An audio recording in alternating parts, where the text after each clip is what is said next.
you are capable for this job, but you are capable, suitable for this job, but unfortunately, they have, for the interviewer, they have question mark down your something. So they must choose another person. So if you don't know the answer right now, just no need to answer and just talk to the interviewer. Say, okay, I will get back to you later.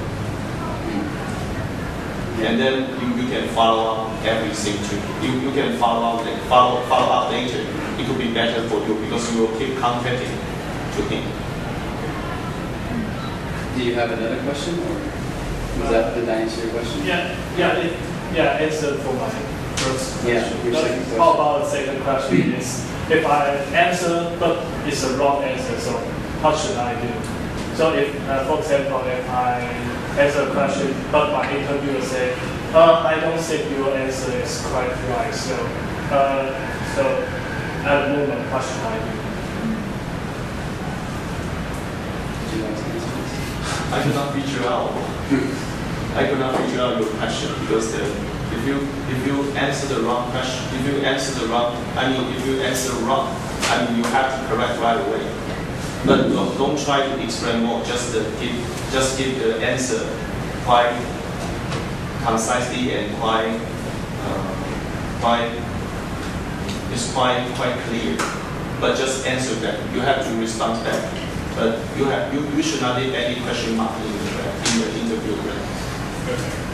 I think, David, you're saying that if you think it's right answer and you answer it, however, the interviewer responded, no, I think it's not quite right. You're saying that? Yeah, that's. So you don't know what goes wrong. Yeah, that's means if he doubt for something, you answer to him. Just no need to explain more.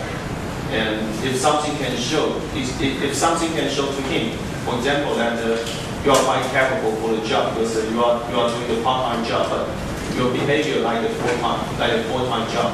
So they just give you a question mark about, I don't think you are capable. Your experience is a full-time job, but you don't need to try to explain to him. Just give him the reference.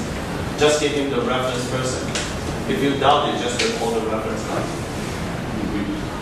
That should be better because you don't need to express too much about it because they will be down on that, but it won't impact so much about it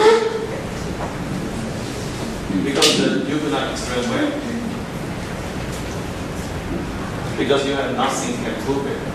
At that time you have nothing can prove it. So my suggestion is just leave it and give him the reference. So what if just the interviewer doesn't agree with your opinion? Like sometimes, sometimes the interviewer will think about you are too perfect.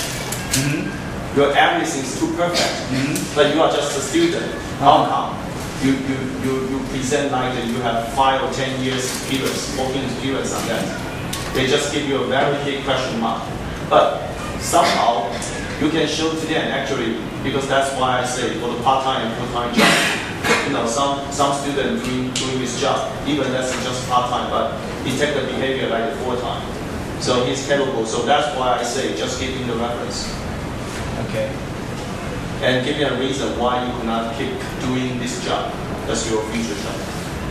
Well, I'm saying is like maybe the interviewer will ask us for like analyze a certain economic events, like for a certain economic events, and he wants you to like to proceed that review the like maybe whether the euro rises or decline, and your answer is due to this economic event, I think it will rise. But the interviewer say, oh really? But I think it would decline.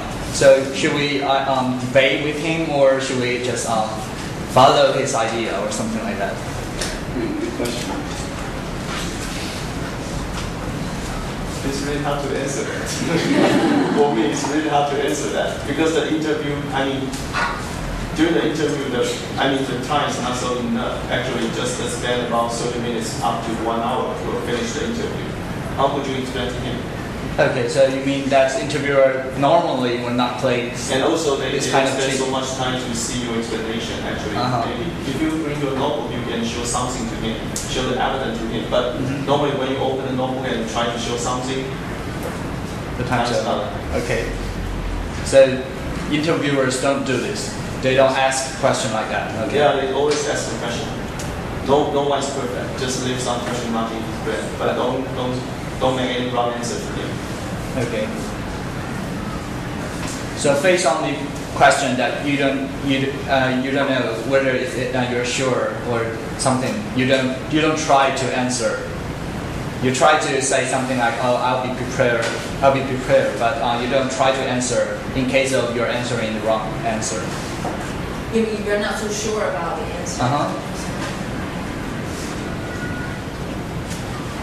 You think it's better to be not to answer in that kind of situation? If it's a good chance that you're going to answer some wrong questions. I don't think so. Just say what? This is a really good question, but it's a big question. Yeah, I think I'll get back to you. I don't know. So I said, I think I would like to take a bit more time to prepare some more evidence for you, and I will give to you once I finish this. Yeah, that should be better. Will that be better? Okay. So it's kind of a way to save you some time to collect the information. Yeah. Good. And another thing is, if you can't think of the answer right away, don't be nervous. Just say, "Hey, can I think about this for a little bit?" Usually that's okay. You think so? Yeah. All right. All right. And at the end of the interview, let's talk about this a little bit. Usually you want to prepare, you don't want to just prepare how to answer questions, okay? You want to ask, okay? So you need to prepare how to ask, okay? And maybe you need to find out some information, okay? What's the next step? Okay? And at the end, again, be very enthusiastic. Say, I'm looking forward to, does anybody need to leave? It's time. If you need to leave, please don't. Sorry. Yeah, sorry. I didn't.